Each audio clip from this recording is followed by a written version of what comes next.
Hello दोस्तों, मेरा नाम है ब्रजेश और मैं आप लोगों को पढ़ा रहा था काइनेमेटिक्स।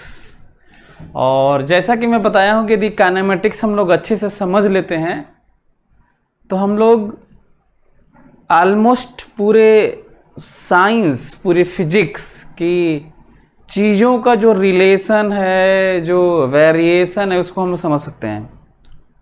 ठीक है। Good morning everyone. ओके,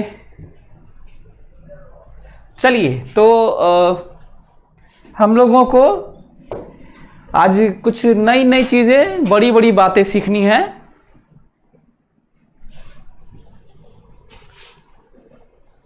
आप चैटिंग बंद करो, बहुत हो गया तुम लोग का जो नाटक है। अब हम लोग सीखते हैं तो एक क्वेश्चन शुरू करते हैं। पिछले वाले क्लास में हम लोग सीखे थे, हर क्लास में कुछ नई बातें आती होंगी। शायद पिछले वाली चीज़ों का आगे कंटिन्यू हो जाता होगा, उसमें भी कुछ नई चीज़ें आ ही जाती होंगी।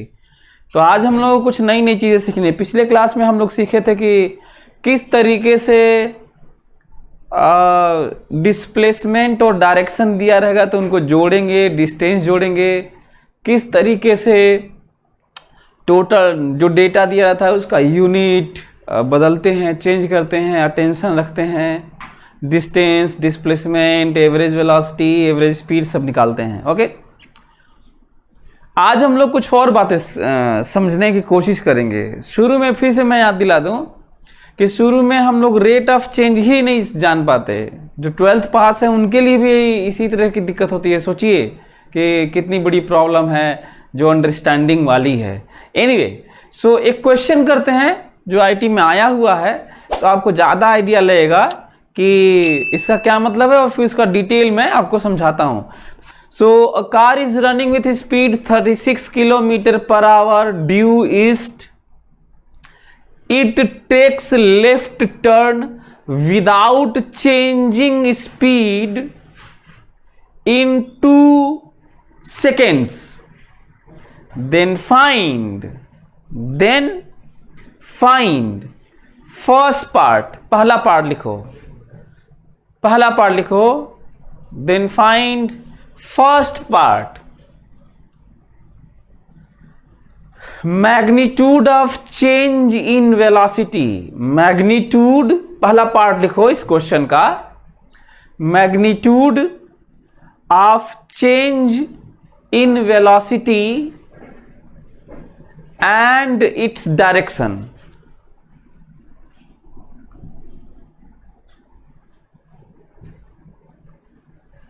Magnitude of change in velocity and its direction। Magnitude of change in velocity and its direction। दूसरा, change in magnitude of velocity. Change in magnitude of velocity. Change in magnitude of velocity. Last लिखिए, magnitude of acceleration, average acceleration. Magnitude of average acceleration and its direction during turning. Magnitude of average acceleration and its direction during turning. अब इस चीज से केवल एक question नहीं बताऊंगा, इस चीज से मैं आपको बहुत कुछ समझाने वाला हूं। ओके, तो आपके पास टाइम है 1 मिनट। मैं घड़ी देख रहा हूं यहीं से, 1 मिनट में आप ट्राई करिए इसको समझने की। चलिए, रिप्लाई फास्ट आफ्टर 1 मिनट। जल्दी से तीनों पार्ट को कर लीजिए, तो हम लोग डिस्कशन करते हैं। पूरे क्लास में केवल यदि 1 क्वेश्चन 2 क्वेश्चन हो, कोई दिक्कत नहीं है। उससे जो रिलेटेड चीजें हैं वो हम लोग समझ लेंगे, काम हो जाएगा फिजिक्स का और साइंस का। चलिए, सभी लोग मेरी बात सुनेंगे। अब सभी लोग मेरी बात सुनेंगे। हाँ, क्वेश्चन ये है,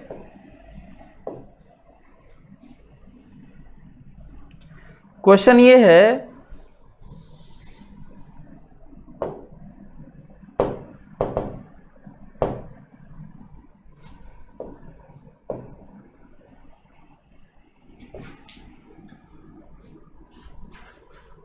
दिख रहा है? ठीक है। क्वेश्चन ये है कि ये है नॉर्थ, आप लोगों को याद होगा, ये है साउथ, ये है ईस्ट और ये है वेस्ट। सभी लोग समझेंगे, ये पूरे साइंस, पूरे फिजिक्स की बात हो रही है। ओके, तो एक गाड़ी है ईस्ट की तरफ जा रही थी, इसको पार्टिकल मान लेते हैं, कार मान लेते हैं, और लेफ्ट टर्न ली। लेफ्ट टर्न लेगी तो ऐसे हिलेगी। ओके ओके, चलिए। तो वेलोसिटी में को कह रहा है कि स्पीड में चेंज नहीं हुआ है। पहले तो मैं जो स्पीड है वो लिख देता हूं, 36 किलोमीटर पर आवर का मतलब होता है 36 इंटू 5/18। किलोमीटर को मीटर में बदलो और आवर को सेकेंड में बदलो तो तुम्हें यही मल्टीप्लाई करना होता है, और इसका मतलब है 10 मीटर पर सेकेंड। तो इस यूनिट का जरूर ख्याल रखना चाहिए। आज बहुत बड़ी बड़ी चीजें मैं बात करने वाला हूं जो आप लोगों से गलतियां हो जाती हैं। तो आज से कसम खाओ, 2 चीजें कम से कम आज कसम खा लो कि वेक्टर का ख्याल रखेंगे डायरेक्शन के नाम पर भी, और हम लोग यूनिट का ख्याल रखेंगे। मैं देख रहा हूं बिना यूनिट के लोग बता रहे हैं, तो एक तो ये पॉइंट है। अब ये 10 मीटर, अच्छा 36 भी हो सकता था, कोई दिक्कत नहीं है, लेकिन किलोमीटर पर आवर कहो। अब ये कोई ध्यान से, वो तो ईस्ट वेस्ट नॉर्थ साउथ कहे थे, वो तो ईस्ट वेस्ट नॉर्थ साउथ कहे थे, लेकिन हम इसको एक्स कहेंगे और इसको वाई कहेंगे। और देखो मैं अपने से कह रहा हूं, क्यों? ये उनको ही समझ में आ सकता है जो वेक्टर पढ़े हैं। नहीं पढ़े हो तो फिर से पढ़ लो, बहुत जरूरी है, बिना वेक्टर की तो बात ही नहीं होगी। और ये रहा फाइनल वेलोसिटी। जरा देखो तो, इनिशियल वेलोसिटी 10I लिखना होगा, बल्कि मीटर पर सेकेंड भी लिख लेना, और ये 10J लिखना होगा। वेलोसिटी में चेंज है, मैग्नीट्यूड में भले ही ना हो, स्पीड में भले ही ना हो, पर due to change in direction velocity change है। स्पीड चेंज नहीं है, वेलोसिटी चेंज है, क्योंकि वेलोसिटी में मैग्नीट्यूड और डायरेक्शन दोनों होता है, पर स्पीड में केवल मैग्नीट्यूड होता है। तो ये चीज एक समझने वाली बात है। दूसरी जो बात है वो ये है कि डेल्टा वी दुनिया में स्केलर क्वांटिटी हो चाहे वेक्टर क्वांटिटी हो, डेल्टा का मतलब होता है फाइनल माइनस इनिशियल। इसका मतलब मैं आपको सिखाना चाहता था, क्योंकि वेलोसिटी वेक्टर है तो डायरेक्शन के साथ ही ऐसे लिखोगे, और डायरेक्शन के साथ ऐसे लिखोगे तो 2D मोशन में IJ ही लिखना होगा वेक्टर की तरह, ताकि हम लोगों का सही रहे। 1D रहता तो साइन से काम चला लेते, साइन है ना, साइन से काम चला लेते। यही रीजन है कि इसी को लिखने के लिए मैं इतना ताम झाम x y east west north south VI VF लिखा हूं। अब बताओ फाइनल वेलोसिटी कितनी है? 10J है, और इनिशियल कितनी है? I है। सच तो यही है कि हम लोगों का डेल्टा V आ चुका है, जो हमें बताना था। ओके, लेकिन प्रॉब्लम किस बात की है? IJ क्वेश्चन में नहीं दिया था, इसका मतलब जरूर ऑप्शन में भी नहीं होगा। अच्छा हाँ, ये IT में आया हुआ है। IT में क्या, सारे एग्जाम में आया हुआ है, बहुत पॉपुलर क्वेश्चन है, और हमको लगता है कि जिसे बेसिक फंडामेंटल कहते हैं वो भी समझने की जरूरत है। तो ये 10J माइनस 10I, तो IJ नहीं बताना है। क्यों नहीं IJ बताना है? क्योंकि देखो X और Y हम अपने से माने थे, क्वेश्चन में तो ईस्ट वेस्ट नॉर्थ साउथ की बात हुई है, तो यही रीजन है कि ये नहीं, इसीलिए जब ऐसी बातें होती हैं तो हम लोगों को डेल्टा वी का मैग्नीट्यूड की बात करनी होती है। अंडर एक्स का स्क्वायर प्लस वाई का स्क्वायर, और ये करोगे तो तुम्हें मिलेगा 10√2 मीटर पर सेकेंड। अच्छा, यदि हम लोग 36 ही रहने देते, मीटर पर सेकेंड नहीं, किलोमीटर पर आवर ही रहने देते, तो इसको क्या भी कहते, ये 36 रहता तो 36√2 किलोमीटर पर आवर भी सही है। मतलब ये भी सही है, ये भी सही है। इसका मतलब साफ है, किसी का ये भी हो सकता, किसी क्वेश्चन में ऑप्शन में ये भी हो सकता है, ये भी हो सकता है। इसका मतलब हमें ये ध्यान देना होता है। बड़ा पॉइंट आपके लिए, बड़ा पॉइंट। लेकिन एक और प्रॉब्लम है, हो सकता है कि दो जगह दो में हो किलोमीटर पर आवर, ये चाहे यही दो में हो, दो ऑप्शन में हो, तो इसका मतलब वो डायरेक्शन वाली जो बात हो रही है वो भी अब आ गया, वो भी अब आ गया।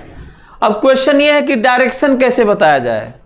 तो हम कहें डेल्टा वी का, तो जो डेल्टा वी है वो तो यही है ना, डेल्टा वी कुछ और तो है नहीं, तो यही है। तो क्या, फिर से देखो वेक्टर आ गया, क्या तुम वेक्टर पढ़े हो, क्या तुम इसका फोटो बना लोगे? फोटो बना लोगे तो चलो बनाओ, तब बनाओ फोटो। ये है नॉर्थ, ये है साउथ, ये है वेस्ट, ये है ईस्ट। चलो, -10i है ये, तो बताओ -10i, इधर x माने थे, इधर y याद है ना, तो बताओ -10i इधर होगा कि इधर होगा? तो इधर होगा -10i। और ये देखो +10j है, तो बताओ ऊपर जाऊं कि नीचे जाऊं? तो कहोगे ऊपर जाइए, तो ये 10j है, ये -10i है। तुम्हें देखो इन्हीं दोनों का जोड़ है, तो ऐसे है। ये डेल्टा वी है। आंसर है नॉर्थ वेस्ट है। क्या आंसर है? नॉर्थ वेस्ट है, नॉर्थ वेस्ट, नॉर्थ वेस्ट है। तो हम लोग का रिजल्ट आ गया, पहला वाला रिजल्ट आ गया नॉर्थ वेस्ट है। इसका मतलब 10√2, डेल्टा वी के बारे में बता रहा हूं, delta V 10√2 metre per second due north west, north west, north west ही लिख देने से काम हो जाएगा, क्योंकि ये बीचों बीच है, ये 10 और 10 है। अच्छा, मान लो इस क्वेश्चन में थोड़ा बदलाव करूं, हालांकि सारे एग्जाम में आ चुका है। मैं ये कह दूं कि ऐसा है कि गाड़ी जब मुड़ती है तो आदमी थोड़ा धीरे कर लेता है, तो पता चला कि जब वो गाड़ी मुड़ रही थी तो वो 18 कर लिया। पहले ईस्ट में जा रही थी 36 किलोमीटर पर आवर से, 2 सेकंड में गाड़ी को मोड़ा, 2 सेकंड में गाड़ी को मोड़ा, लेफ्ट टर्न लिया। अच्छा, लेफ्ट तो समझ में आया होगा, कोई गाड़ी इधर जाएगी तो लेफ्ट इधर ही होगा, इधर तो राइट होता है, तो इधर लेफ्ट होगा। अच्छा, तो ये बताओ कि इमेजिन कर लेना, कम से कम इतना तो इमेजिन कर ही लेते होगे। तो वो 2 सेकंड में अपने गाड़ी को मोड़ा और अपनी गाड़ी का स्पीड घटा के 18 भी कर लिया। नया क्या करते, कहते कि इनिशियल ये है और फाइनल ये, फाइनल 18 कर लेते, मतलब 5j कर लेते। ठीक है, 5j - 10i, 5j अपना निकाल लेते। तो क्या ये बात समझ में आ रही है? समझ में आ रही है, ठीक है, फिर कोई बात नहीं, बढ़िया, ओके।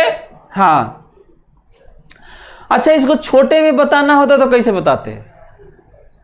मतलब मान लीजिए तो बहुत किए, तो छोटे में बताना होता, छोटा ट्रिक बताएं क्या आपको डायरेक्शन के बारे में, जो बच्चे थोड़ा कंफ्यूज हो जाते हैं। सभी लोग मेरी बात ध्यान से सुनेंगे, ओके, सभी लोग ध्यान से सुने। अच्छा हाँ, लोग गलती क्या करते हैं, लोगों का ये तो आ जाता है, लेकिन जल्दी में फटाक से कह देते हैं कि इसका डायरेक्शन तो तय है, ईस्ट और नॉर्थ होगा, क्योंकि गाड़ी ईस्ट की तरफ चल रही थी, नॉर्थ की तरफ मुड़ी, तो ईस्ट और नॉर्थ होगा। जबकि आंसर गलत है, नॉर्थ और वेस्ट होगा, है ना। तो जल्दी में हम लोग कैसे निकालेंगे वो सुन लो, ध्यान से सुनो। मैं क्या सोच पा रहा हूं, मैं ये सोच पा रहा हूं कि जब किसी चेंज में, वेलोसिटी में चेंज लिया जाएगा तो फाइनल माइनस इनिशियल होता है, फाइनल माइनस इनिशियल। तो ईस्ट में गाड़ी जा रही थी और लेफ्ट में मुड़ी, मतलब नॉर्थ में हो गई होगी। फाइनल मतलब इससे पहले नहीं लगा है तो नॉर्थ नॉर्थ ही रहेगा।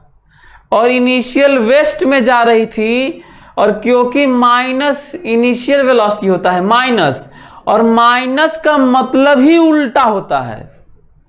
माइनस का मतलब ही क्या होता है? उल्टा। तो इसका मतलब ईस्ट रहा होगा तो वो क्या हो गया होगा? वेस्ट हो गया होगा। चेंज है ना, चेंज में, चेंज मतलब हम कहीं भी final value minus initial value, और किसी भी चीज का डेल्टा ब्रिजेस मतलब final bridges minus initial bridges. मेरे में भी तो चेंज आता है ना, मैं ऐसे ही तो हमेशा रहा नहीं हूं। तो कहीं पे भी डेल्टा मतलब होता है final value minus initial value. एक ये बात है। तो हमको लगता है कि इससे भी अंदाजा लग गया होगा कि इनिशियल फाइनल माइनस इनिशियल, तो कौन सा डायरेक्शन वैसे ही रह जाता है? फाइनल वाला माइनस।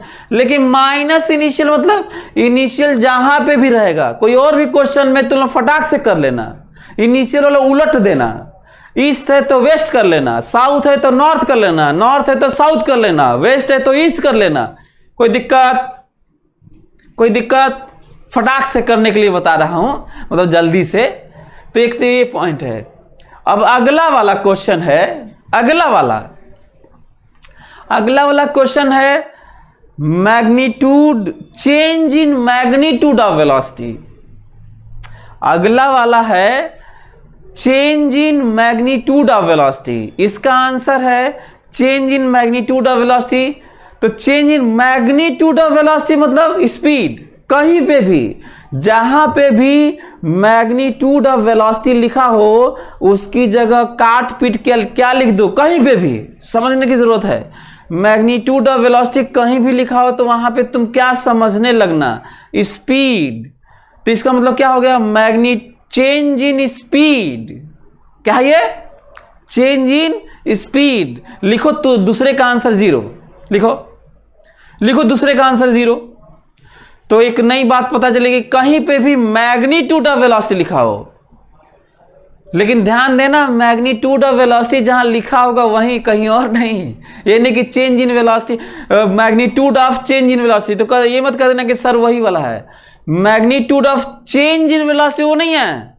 केवल कहीं मैग्नीट्यूड ऑफ वेलोसिटी लिखा होगा इकट्ठा तो ही स्पीड कह सकते हो। तो दूसरे का आंसर 0। तीसरे का आंसर सुनो, तीसरे का सुनो। चलो तीसरा सुनो, सभी लोग तीसरा देखें, सभी लोग तीसरा देखें ध्यान से, सभी लोग तीसरा देखें। एवरेज एक्सेलरेशन, भूलना मत। एवरेज एक्सेलरेशन दुनिया में कहीं पे भी होगा ना तो इसके अलावा नहीं होता है। इसके अलावा फार्मूला ही नहीं है, डेफिनेशन है भाई ये। तो इसके अलावा फार्मूला ही नहीं है। Delta we by delta T का एवरेज एक्सेलरेशन के अलावा फार्मूला ही नहीं है। एक तो ये बात है। दूसरी बात बताओ, डेल्टा वी हम लोग निकाले हैं कि नहीं? देखो यही है 10J माइनस 10I। और बताओ, पढ़ो क्वेश्चन। 2 सेकेंड में बात हुई है। कितने सेकेंड में बात हुई है? 2 सेकेंड में। तो कितना हो गया? 5J minus 5J minus 5I। और यही एवरेज एक्सेलरेशन है। कई लोगों को तो यही इस पे दिक्कत होने लगती है कि जब स्पीड कांस्टेंट है, चेंज नहीं हुआ है, तो किस बात का एक्सेलरेशन? खोपड़े में आज बैठा लो, एक्सेलरेशन स्पीड से नहीं, कहीं भी स्पीड से नहीं। एक्सेलरेशन हमेशा वेलोसिटी से डिफाइन है। Rate of change in velocity, not speed. Rate of change in velocity is acceleration. तो एक तो ये है, तो एवरेज एक्सेलरेशन यही है। अब फिर से दिक्कत है, ऑप्शन में दिया नहीं होगा क्योंकि IJ तो हम माने हैं, XY तो हम माने हैं। इसका मतलब जरूर ऑप्शन में क्या बात किया होगा? मैग्नीट्यूड और डायरेक्शन लिखा होगा। ठीक है, तो बताओ एवरेज एक्सेलरेशन का मैग्नीट्यूड कितना होगा? बताओ average 5√2 metre per second square. कोई दिक्कत? यूनिट ख्याल रखना। एक बच्चा मैं देखा था कि 36 लेके ही डिवाइड करके अपना बता दिया, किलोमीटर पर आवर वहां ले लिया और यहां पे 2 सेकेंड डिवाइड कर दिया, है ना। अच्छा हाँ, 36 में 2 डिवाइड करोगे तो जानते हो क्या लिखना होगा? 36 में 2 डिवाइड करोगे 36 वाले में, तो भी आपको किलोमीटर पर आवर पर सेकेंड लिखना होगा। और ये थोड़ा वियर्ड लग रहा है, गलत नहीं है, गलत नहीं है, पर आवर पर सेकेंड, आवर भी सेकेंड भी अच्छा नहीं लगता, तो ये पर सेकेंड स्क्वायर सही है। एक तो ये पॉइंट है जो आप लोगों को समझना था। दूसरा, ड्यू वेस्ट नॉर्थ, इतना फटाक से कैसे बता दिया वेस्ट नॉर्थ? फोटो बना के तुम देख लो, यही फोटो है, फोटो बना के देख लो, तुम्हें फिर से ऐसे ही मिलेगा, बीचों बीच होगा, बना के देख लो। ओके, तो इसका मतलब साफ है। फिर से इसी तरह का फाइनल डायरेक्शन वही, इनिशियल को थोड़ा लपेट के उल्टा कर लीजिए और अपना रिजल्ट आ जाएगा। कहीं भी ये सोचना, तो एक बड़ा सा स्टेटमेंट लिखो, बड़ा सा स्टेटमेंट लिखो। क्या बड़ा सा? इसको मैं देख के लिखवाने जा रहा हूं, सभी लोग इसको देखें और इसको लिख के और समझें, इसको लिख के समझें। इसको, average acceleration is always in the direction of change in velocity. Write down it, write down. 2 का 0 कैसे हुआ, फिर से बताइए। अच्छा, अनु कुमारी पूछ रही है कि 2 का 0 कैसे हुआ। तो देखो, सेकेंड पार्ट का एक्सप्लेन कर देता हूं फिर से। सेकेंड पार्ट में है change in magnitude of velocity. तो पढ़ो, चेंज इन मतलब बताना है ना, चेंज बताना है, magnitude, change in magnitude of velocity. तो मैग्नीट्यूड ऑफ वेलोसिटी मतलब वेलोसिटी का मैग्नीट्यूड, और वेलोसिटी का मैग्नीट्यूड को स्पीड कहते हैं। और में चेंज, इंग्लिश में उल्टा होता, उल्टा पढ़ो ना, वेलोसिटी का मैग्नीट्यूड में चेंज। तो वेलोसिटी का मैग्नीट्यूड स्पीड होता है, तो स्पीड में चेंज। तो क्वेश्चन पढ़ो, स्पीड में चेंज नहीं है, पढ़ो स्पीड में चेंज नहीं है। कौन पूछा था यार? अनु कुमारी, स्पीड में चेंज नहीं है तो 0 ही लिखेंगे, है ना। ओके, हमको लगता है कि आप लोग समझ गए होंगे। चलो ये लिखो, तो इसके बारे में लिखो, एवरेज एक्सेलरेशन, ये वाला average acceleration is always in the direction of change in velocity. और डिब्बा बना के भर लो, एवरेज एक्सेलरेशन इज ऑलवेज, लिखिए, average acceleration is always in the direction of change in velocity, not velocity. Average acceleration is always in the direction of change in velocity. लिख लिया आप लोग? क्यों, कहां से मैं लिखवा रहा हूं? मैं कुछ नया नहीं कर रहा हूं, जो फार्मूला है वही देख के लिखवा रहा हूं। ये देखो, ये एक वेक्टर है, 2 वेक्टर नहीं है भाई। वेक्टर का डिफरेंस लो, वेक्टर को जोड़ दो, 50 वेक्टर जोड़ोगे घटाओगे कुछ भी, तो रिजल्ट तो एक ही होगा ना। तो रिजल्ट एक है। तो किसी वेक्टर में पॉजिटिव क्वांटिटी डेल्टा टी कभी निगेटिव नहीं होता। ये ऐसा डायमेंशन है जो ऑलवेज इंक्रीजिंग होता है, और दुनिया में जो चीज इंक्रीजिंग होता है, फॉरवर्ड मूव करता है, इंक्रीजिंग होता है, उसका डेल्टा हमेशा पॉजिटिव होता है। क्योंकि डेल्टा मतलब होता है फाइनल माइनस इनिशियल, और इंक्रीजिंग में ज्यादा माइनस कम, तो पॉजिटिव ही होगा। तो delta T is always positive anywhere. तो किसी क्वांटिटी, किसी वेक्टर में पॉजिटिव क्वांटिटी का नंबर का मल्टीप्लाई या डिवाइड करने से डायरेक्शन नहीं बदलता, इसीलिए एवरेज एक्सेलरेशन का डायरेक्शन वही है जो डेल्टा v का है। बोलो बोलो, एवरेज एक्सेलरेशन का डायरेक्शन वही है जो डेल्टा v का है। ओके, हमें लगता है कि सभी लोग इस बात को समझ रहे होंगे। यही बड़ी बड़ी चीज हम लोग आज समझे भी, और यही कारण है कि मेरी हार्दिक इच्छा है कि मैं आप लोगों को लगे हाथ एक और चीज बता ही दूं। हैं, एक और चीज बता देता हूं, चलिए सभी लोग समझें।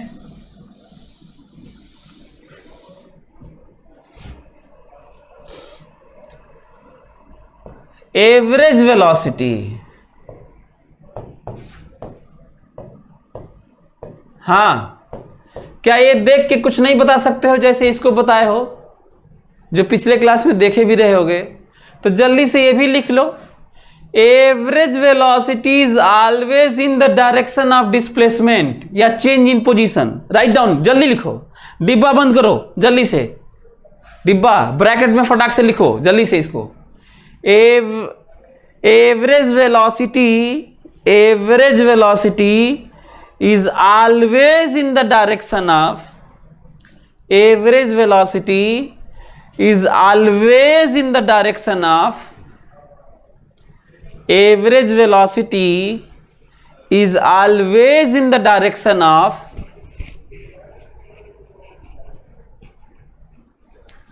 average velocity is always in the direction of displacement। इसका क्या नाम है? डिस्प्लेसमेंट। और ब्रैकेट में क्या लिख लो? Change in position. ब्रैकेट में क्या लिख लो? Change in position. जैसे यहां पे चेंज था, यहां पे भी चेंज कर रहा हूं, लेकिन यहां पे कुछ अलग से नाम नहीं होता, यहां पे नाम डिस्प्लेसमेंट भी होता है। नहीं, देखो यहां पे तो चेंज इन वेलोसिटी का अलग से कुछ नाम नहीं है, पर इसका चेंज इन पोजीशन भी नाम है और इसको डिस्प्लेसमेंट भी कहते हैं। अब है तो अब कहा जाता है तो क्या किया जाए, डिफाइन कर दिया गया। इसको भी कोई डिफाइन कुछ किया होता तो आज हम लोग बात कर रहे होते। अच्छी बात है। एनीवे, हमें लगता है कि आप लोग समझ गए होंगे, तो आप कहिए तो आगे बढ़े। पूरा क्लियर हो गया? एकदम पूरा बढ़िया। ओके, चलिए आगे बढ़ते हैं, समझते हैं इसको। हाँ, सभी लोग मेरी बात समझेंगे। एनालिसिस के तौर पे नोट्स, थोड़ा सा नोट्स के बारे में थोड़ी सी बात कर लेते हैं।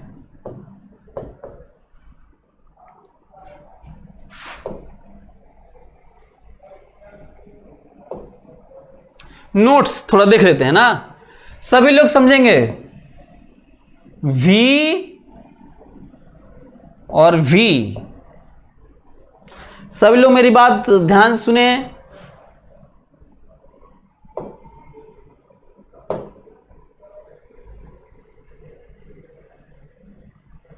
चलो ठीक है यार, चलो सभी लोग मेरी बात ध्यान सुनेंगे, एक एक लोग मेरी बात ध्यान सुने।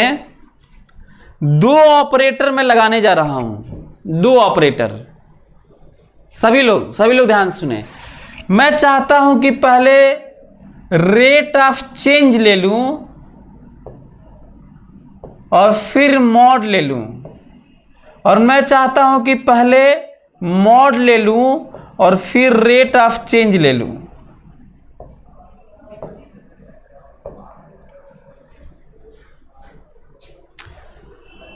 आप लोग देखे थे V लिखा था, V का पहले रेट ऑफ चेंज लिया और मैग्नीट्यूड बाद में लिया, और V का पहले मैग्नीट्यूड ले लिया और रेट ऑफ चेंज बाद में लिया। इसका मतलब मैं रेट ऑफ चेंज और मैग्नीट्यूड दोनों में लिया हूं, बस ऑर्डर अलग अलग है, पहले और बाद वाला। एक में मैं रेट ऑफ चेंज पहले ले लिया तो मैग्नीट्यूड बाद में ले लिया, और दूसरे वाले में मैग्नीट्यूड ही पहले ले लिया और रेट ऑफ चेंज बाद में ले लिया। क्या इन दोनों में अंतर है?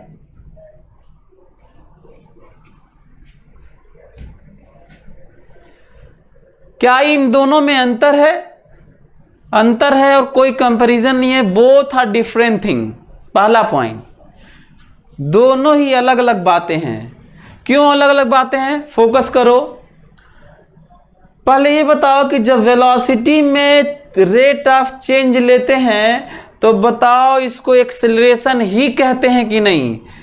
पर क्या वेलोसिटी के मैग्नीट्यूड का रेट ऑफ चेंज लेते हैं, वेलोसिटी का रेट ऑफ चेंज नहीं, वेलोसिटी के मैग्नीट्यूड का, तो क्या इसको एक्सेलरेशन कहते हैं? नहीं भाई, वेलोसिटी के मैग्नीट्यूड का रेट ऑफ चेंज एक्सेलरेशन थोड़ी होता है, वेलोसिटी का होता है।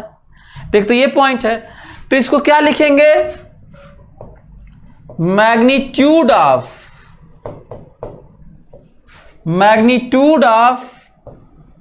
Rate of change in velocity. सभी लोग मेरी बात ध्यान सुने, और ये क्या है, rate of change in magnitude of velocity.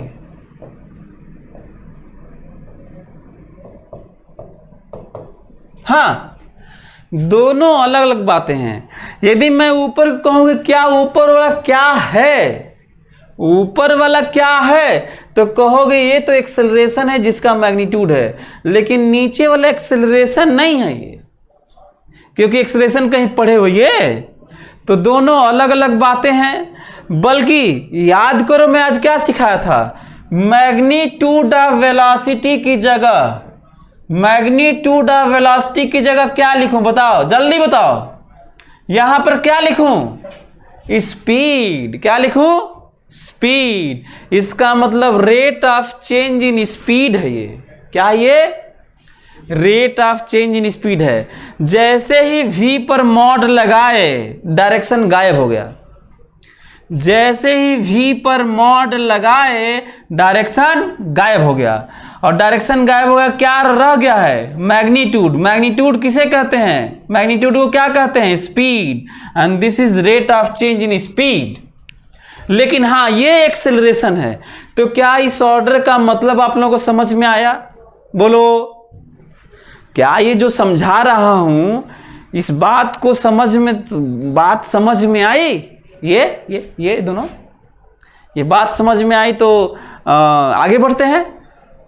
ये ऑर्डर, इसी तरह का ऑर्डर ये भी है, देखो v और v जो बात किए थे, इसी तरह का डेल्टा पहले ले लें, सॉरी वेलोसिटी, डेल्टा पहले ले लें मॉड बाद में, और मॉड पहले ले लें डेल्टा बाद में। क्या आप लोग बता सकते हैं कि इसमें क्या अंतर है? जैसा ये अंतर है वैसा ही ये अंतर है। वेलोसिटी में डेल्टा लिए मॉड बाद में, और वेलोसिटी का मॉड पहले लिए डेल्टा बाद में। बताओ नीचे वाला क्या है, ये मैग्नीट्यूड ऑफ वेलोसिटी का चेंज है। मैग्नीट्यूड ऑफ वेलोसिटी को क्या कहते हैं, कहीं पे भी मैग्नीट्यूड ऑफ वेलोसिटी क्या होता है, स्पीड होता है।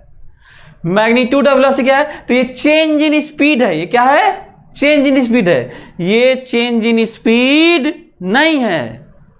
क्या है ये वेलोसिटी का मैग्नीट्यूड थोड़ी है। वेलोसिटी में पहले डेल्टा लिया है तब मॉड लिए हैं।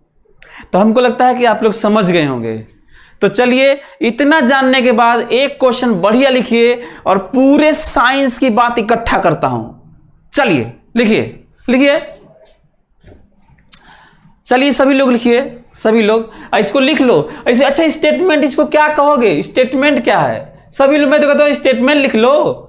Magnitude of change in velocity है ये क्या है, ये क्या है, magnitude of change in velocity. और इसको क्या कहोगे, change in magnitude of velocity. बोलो, इसको लिख लो। इसको क्या कहते हैं, magnitude of change in velocity. और ये क्या है, change in magnitude of velocity. और इंग्लिश में क्या होता है ऑर्डर, उल्टा पढ़ के देखो। पिछले वाले क्वेश्चन से कहो तो रिलेट कर दें। इसकी वैल्यू कितनी थी, 10√2 थी, और इसकी वैल्यू कितनी थी, 0।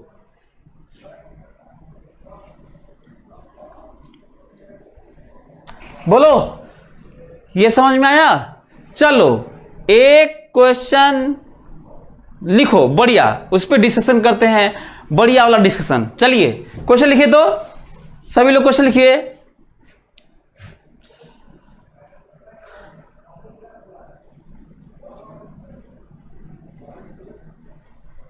विच of the following condition at a moment is possible, which लिखो, which of the following condition, सभी लोग लिखें, which of the following condition is possible at a moment, या which of the following condition at a moment is possible, एक ही बात है। Which of the following condition at a moment is possible, possible. चलिए option दे देता हूं, आप लोग बताएंगे। ऑप्शन V0 एंड A0, दूसरा option V0 and A0, C V0 V0 and A, arrow भी लगा सकते हैं, कोई दिक्कत नहीं है। A0 and D V0 and A0। चलिए बताइए सभी लोग, 1 मिनट के अंदर रिप्लाई करिए। Come on fast, come on fast. अच्छा हाँ, जब ये चीजें होती हो ना तो इसको मैथ्स की तरह ये वैल्यू मत लेने लगना। रियल लाइफ में, रियल लाइफ में बात करना ना कि हाँ कोई चीज़ है, जैसे मैं इसको कोई चीज़ फेंक दूं, जैसे ये है, इसको मैं ऐसे फेंक दूं कि ऐसे जा रहा है, ऐसे है ना, एक जगह समझ में आ रहा है मेरी बात? ऐसे फेंकना, ऐसे आना, ऐसे इमेजिन कर पा रहे हैं? मतलब रियल लाइफ में क्रिकेट खेलते होंगे, बैडमिंटन खेलते होंगे, कोई चीज़ फेंकते होंगे, ढेला ईंटा पत्थर कुल फेंकते होंगे ना, तो उनसे चीज़ों से रिलेट करना। चलते होगे, साइकिल चलाते होगे, तो हमेशा रिलेट करना, तभी बात करना, नहीं तो ऐसे नहीं ना। तो चलिए ध्यान से मेरी बात सुनिएगा सभी लोग। इंस्टेंटेनियसली, बड़ा साइंस के बारे में बड़ी बात करने जा रहा हूं, कहीं और भी current, charge, induce EMF, magnetic moment और dipole, magnetic field, electric field, potential, potential energy, power, kinetic energy, work done, force है ना, इंपल्स, टॉर्क है ना, दुनिया की सारी चीजें। ध्यान से मेरी बात सुनो सभी लोग, सभी लोग खोपड़े में बैठाओ ध्यान से। कोई क्वांटिटी है, कोई क्वांटिटी है और उसका रेट ऑफ चेंज से कोई दूसरी क्वांटिटी डिफाइन हो, जैसे ही हम रेट ऑफ चेंज करते हैं वो बिल्कुल इंडिपेंडेंट दूसरी क्वांटिटी हो जाती है। याद रहेगा सभी लोग, सभी लोग मेरी बात ध्यान सुनो सभी लोग। फिर से खोपड़े में उठाओ और इसको सब जगह यूज करना। याद है ना, मैं कईयों को बोला था, डांट देता हूं, कुछ ना कुछ लिखते रहते हैं। क्या बोला था कि मैं दुनिया में सबसे तेज स्पीड से पढ़ाता हूं। क्यों? क्योंकि मैं आपको ये बताता हूं कि कहीं भी पूरे साइंस में यही होता है। तो मैं तो पूरा फिजिक्स पढ़ाता हूं ना यार। जब मैं ग्राफ बताता हूं तो कह देता हूं कि ऐसे ही ध्यान रखना है। जब मैं अभी बताने जा रहा हूं तो कह रहा हूं कि कहीं और भी current, charge, magnetic field, induce EMF, पूरा 11th 12th पूरा ही बता रहा हूं कि कैसे हम लोग सोचेंगे। तो ये ज़्यादा, ये इसे साइंस कहते हैं। जो मैं आपको लेक्चर दे रहा हूं इसको साइंस कहा जाता है। साइंस वो नहीं है जो किताबों में लिखा हुआ है, चाहे साइंस वो नहीं जो और अदर लोग जो लेक्चर देते हैं। मैं बहुत कॉन्फिडेंट होकर आपको बता रहा हूं, साइंस वो है जो मैं आपको समझाता हूं बारीकियां। तो फिर से सुनो, जब कोई क्वांटिटी हो, डिफाइंड है वेलोसिटी, तो यदि एग्जाम्पल है वेलोसिटी, बाकी कहीं भी जब उसका हम रेट ऑफ चेंज से कोई फिर से डिफाइन करते हैं, और याद करो क्या बताया था, साइंस के फील्ड में 80% से ज्यादा क्वांटिटी टाइम के रिस्पेक्ट में रेट ऑफ चेंज से डिफाइन है। ये सुनो, ठीक है? तो अब सोचो कि कितना बड़ा कवर कर रहा हूं मैं। तो जब किसी क्वांटिटी को रेट ऑफ चेंज से डिफाइन करते हैं तो वो उस क्वांटिटी से बिल्कुल इंडिपेंडेंट टाइप का बिहेव करती है। इसका मतलब एग्जांपल लूंगा तो ज्यादा समझ में आएगा। v है और इसका रेट ऑफ चेंज ये है, इसका मतलब दोनों वैल्यू के नाम पर, मैग्नीट्यूड के नाम पर, डायरेक्शन के नाम पर कोई लेना देना नहीं है। नो लेना देना, नो लेना देना, कोई लेना देना नहीं है। मतलब ध्यान से, वेलोसिटी इधर एक्सेलरेशन इधर हो सकता है कि नहीं? हाँ। वेलोसिटी इधर एक्सेलरेशन इधर हो सकता है कि नहीं? हाँ। वेलोसिटी इधर एक्सेलरेशन इधर हो सकता है कि नहीं? हाँ। वेलोसिटी इधर एक्सेलरेशन इधर ही हो सकता है कि नहीं? ठीक है, हो सकता है। वेलोसिटी इधर एक्सेलरेशन नहीं होगा, हो सकता है। एक्सेलरेशन इधर वेलोसिटी नहीं होगा, नहीं होगा। एक्सेलरेशन इधर वेलोसिटी किसी भी डायरेक्शन में, मतलब वेलोसिटी किधर भी और एक्सेलरेशन किधर भी हो सकता है और कितना भी हो सकता है मैग्नीट्यूड में। नो लेना देना, याद रहेगा? हाँ, मैं अभिषेक अभी एग्जांपल दे रहे थे, वही भी अभी मैं बताने वाला भी था। पहले आप लोगों को ये बात समझ में आई? बोलो। अभिषेक एग्जांपल दे रहे हैं कि सर हम एक केस बता रहे हैं, तो चलिए मैं बता दूंगा, लेकिन क्या ये एज ओवरऑल साइंस के बारे में और mathematical expression that is rate of change and slope differentiation के बारे में क्या जाने, जो मैं अभी समझा रहा हूं? हैं? बोलो। तो क्या इसी तरह की बात क्या पोजीशन वेलोसिटी के लिए नहीं होगी? पोजीशन कुछ भी हो, वेलोसिटी कुछ भी हो सकता है, क्योंकि पोजीशन का रेट ऑफ चेंज से वेलोसिटी आता है। इसी तरह से मोमेंटम कुछ भी हो, फोर्स कुछ भी हो सकता है, क्योंकि rate of change in momentum से फोर्स आता है। तो इसका मतलब क्या, इस बात को आप लोग समझे? इसी को मैं कह रहा था कि मैं आपको बहुत कुछ इकट्ठा बताऊंगा। मेरी बात समझ में आ रही है मैं क्या बोल रहा हूं? हाँ, तो चलिए, लोगों को यह समझ में आया होगा, यदि कांस्टेंट वेलोसिटी है, कांस्टेंट वेलोसिटी है, कांस्टेंट वेलोसिटी के केस में ये तो होता है ना, ये होगा। तो इसीलिए आप लोग भी कह रहे थे, ये तो अक्सर होता रहता है जब भी बात करते हैं, ऑफन।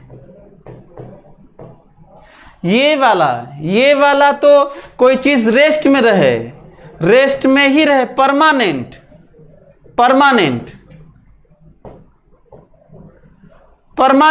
रेस्ट में रहे, तो वेलोसिटी भी जीरो और एक्सेलरेशन भी जीरो। लोगों को यही प्रॉब्लम था। ये तो सब ठीक है, यही प्रॉब्लम था जो कम समझ में आता था, हालांकि मैं बता चुका हूं। चलो, एक इमेजिन करो, एक बॉल है, जो अभिषेक अभी बोल रहा था, एक बॉल है, उसको फेंक दिए ऊपर। सभी लोग मेरी बात ध्यान सुने। एक बॉल है, ये देखो, इसको ऊपर फेंक दिया, ठीक है? एक बॉल है, ऊपर फेंक दिया। मैक्सिमम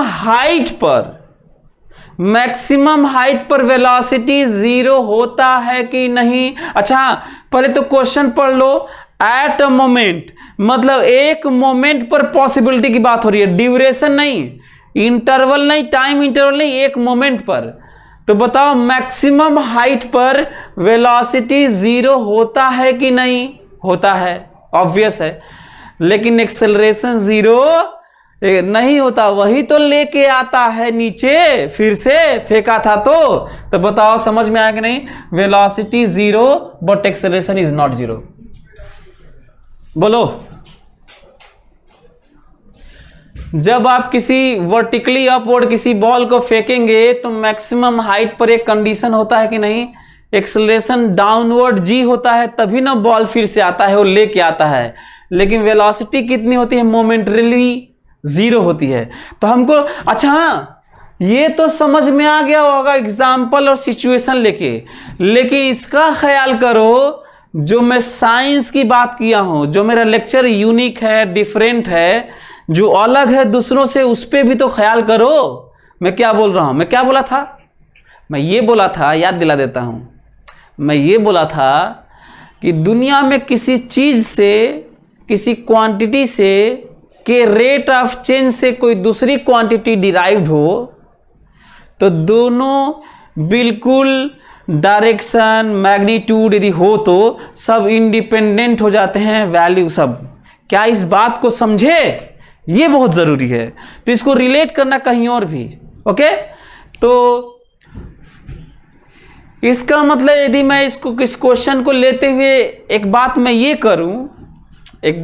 करूं कि आपसे कहूं कि वेलोसिटी मैं कुछ दे दूं और कह दूं एक्सलेशन क्या इधर हो सकता है उधर, जो समझा रहा था, तो आप कुछ भी बोलेंगे ना कि क्या वेलोसिटी ये और एक्सलेशन ये, या ये और वो और ये, तो हम बिना सुने और बिना कान से सुने आंख बंद किए कहता रहूंगा हाँ हो सकता है, हाँ हो सकता है, हाँ हो सकता है। मैं सुनूंगा भी नहीं कि तुम क्या कह रहे हो, मैं कहूंगा कि हो सकता है, पॉसिबल है। क्यों पॉसिबल है? अभी तो समझाया था कि सब पॉसिबल है। देख लो, कुछ भी कहा गया बिना ऐसे कहा क्योंकि रेट ऑफ चेंज है ना, तो ऐसे ही कहना था कि पॉसिबल है। क्या ये बात समझ में आ रही है? हाँ, चलो, जो लोग वेक्टर किए होंगे उनके लिए एक और बढ़िया क्वेश्चन। चलिए, तो एक क्वेश्चन, लास्ट क्वेश्चन करते हैं। अगली बार हम लोगों का एक नई चीज सीखेंगे। जो मैं सिखाता हूं, भले ही क्वेश्चंस कम होते हैं, लेकिन जो हम लोग का कॉन्सेप्ट है, यदि उसको अच्छे से सीख गए, बाकी न्यूमेरिकल करते रहिए। किताबें आपके पास हैं ही, और आप उसको स्टडी मटेरियल ऐप पे पूरा होगा ही। आप उसको मेहनत करिए, इसको सॉल्व करिए। कॉन्सेप्ट बहुत जरूरी है, और कॉन्सेप्ट भी मैं कैसे करवाता हूं, अलग से बताता हूं और न्यूमेरिकल के थ्रू आपको समझाता हूं। इससे बढ़िया तो हो भी नहीं सकता। तो चलिए, एक क्वेश्चन जरा लिखिए तो। A bird starts flying, question लिखिए फटाक से। A bird starts flying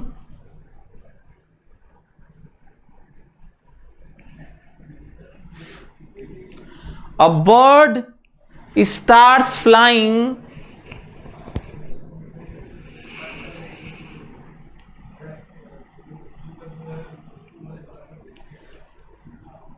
Ashu Kumar, book तो अवेलेबल है, पता नहीं, देख लेता हूं आज की, पता नहीं कहीं शॉप वाले चाहे जो लोग भी हो सकता है नहीं दे रहे होंगे। एनीवे, अब आज मैं देख लेता हूं, ठीक है। A bird starts flying from, directed from, a bird starts flying directed from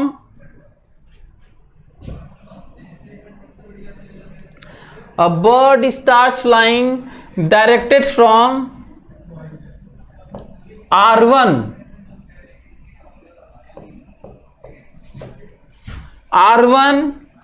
1 3 6 2 R2, coordinate दे रहा हूं, R2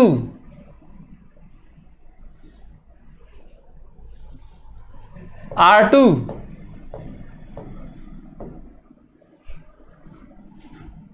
4 7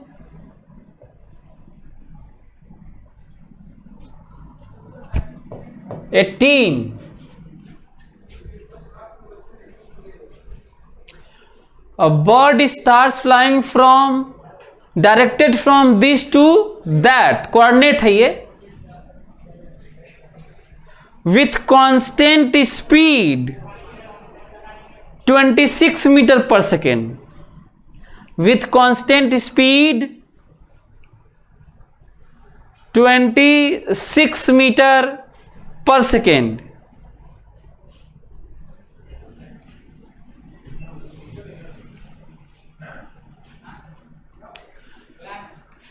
A bird is flying directed from this position to this position,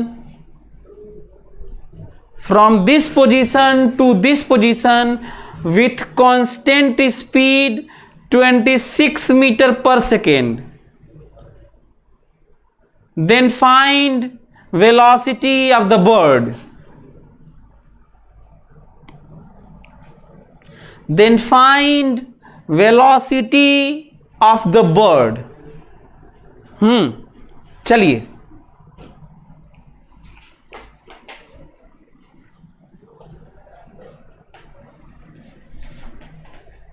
फटाक से इसको कर दिए तो मैं आगे बढ़ जाऊं, है ना। फिर अगले में हम लोग कुछ बड़ा धमाका करेंगे। साइंस की बहुत सारी ब्यूटी के बारे में बताऊंगा क्वेश्चन के थ्रू, पूरा मोशन वोशन बढ़िया एकदम, है ना। Next class. अभी फिलहाल इसको कर दीजिए तो मैं थोड़ा आगे बढ़ जाए, थोड़ा परसेप्शन हो जाए बढ़िया।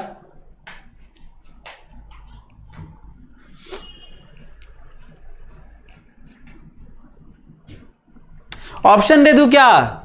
ऑप्शन दे देता हूं, चलिए ऑप्शन दे देता हूं। वेलोसिटी इज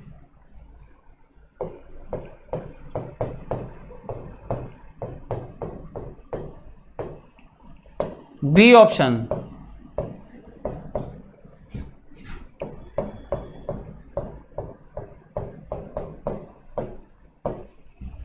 सी ऑप्शन,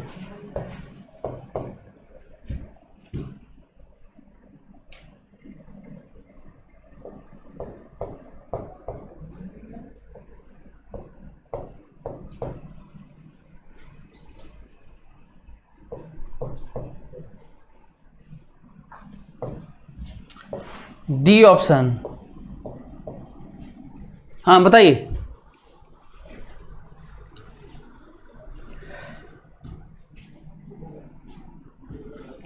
सभी लोग बताएं जल्दी से, come on, reply fast, come on, reply करो।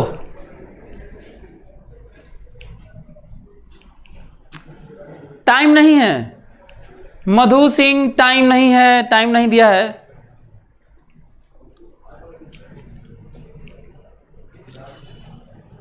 फैजान अहमद टाइम नहीं दिया है, 20 सेकेंड नहीं दिया है, बस 26 metre per second constant speed से चिड़िया उड़ रही है बस।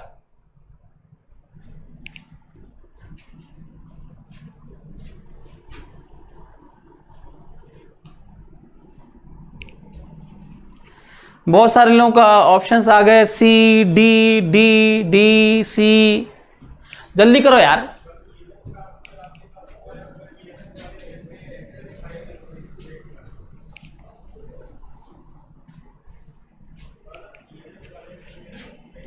चलिए सभी लोग समझे मेरी बात ना, चलिए ओके।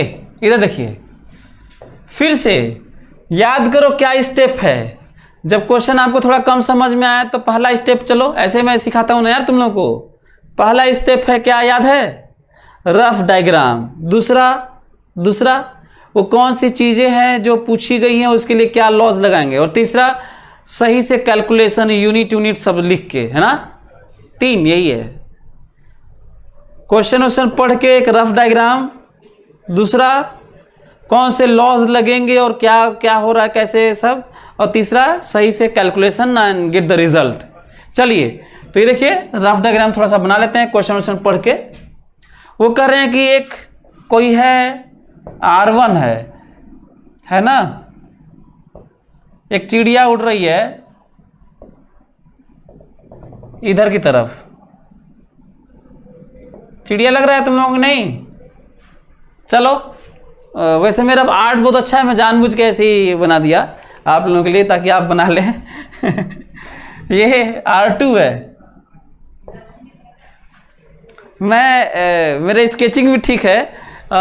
मैं अपने जब हाई स्कूल में था तो मेरा आई कार्ड का फोटो कहीं गिर गया था सड़क के, और एक प्रोग्राम में जाना ज़रूरी था, तो मैं 5 मिनट के अंदर अपना फ़ोटो अपना खुद ही स्केच बनाया और उसमें लगा के मैं चला गया था, अपना फ़ोटो बनाया था। एनीवे, सो ये R2 माइनस R1, चिड़िया इधर उड़ रही है डेल्टा R की तरफ, है ना। फ्रॉम दिस टू दैट, तो फ्रॉम समवेयर टू फाइनल, हमेशा फाइनल माइनस इनिशियल डायरेक्शन होता है। बोलो, from somewhere to somewhere, from initial to final का डायरेक्शन या वेक्टर कैसे आता है? डेल्टा से आता है। Final vector minus initial vector. तो देखो मैं वेलोसिटी लिख रहा हूं, सभी लोग समझे मेरी बात।